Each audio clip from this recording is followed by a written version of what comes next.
For decades, people have been finding hundreds of flaws in the education system. No conceptual understanding, no creativity, children are stressed, and the list goes on. All these are symptoms. But what is the root cause to all this? What is the fundamental flaw in the education system? Let us play a rapid-fire game. You have 1 second to answer every question. Let's start. First question. A4? Okay, no more questions. Did you think apple first? 98% of people are most likely to think so. Because that was what we were told in our kindergarten. Imagine that this was done differently. Say we had asked you for all the words starting with A. Ant, ace, April, apt. Different answers would have popped out of everyone's head. Do you see where the problem is? Before children start going to school, every child is unique. Every child thinks different. But the education system makes every child think the same. This is the fundamental flaw in the education system. Why did this start? During the Industrial Revolution in the 18th century, the education system was designed to make children ready to work in factories. The factories did not require people to think but to only work like robots. So, the education system stripped children of their freedom to think and destroyed their true potential.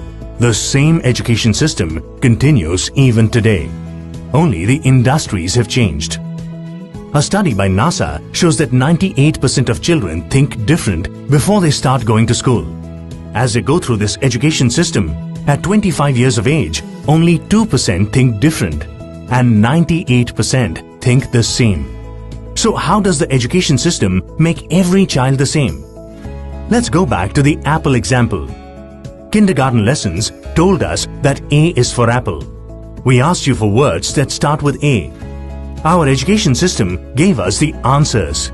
We asked you a question. Answers make you the same. Questions make you different. Right from kindergarten, the education system keeps giving answers. Instead of asking children how plants make food, the science teacher gives you the definition of photosynthesis. Instead of asking them to describe the sun, the teacher tells them that the sun is a ball of fire at the center of the solar system. Through their years in school, children lose the capability to think on their own.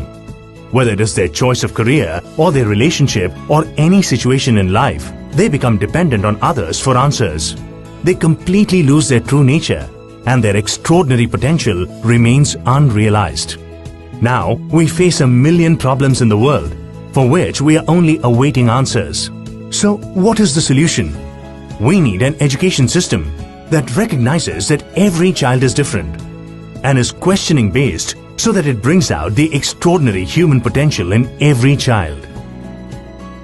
Dream for the Child is a nationwide movement which calls upon every teacher, every parent, every educator, every policymaker, everyone who has a role to play in the development of a child to join hands together to reform the education system and bring out the human potential in every child.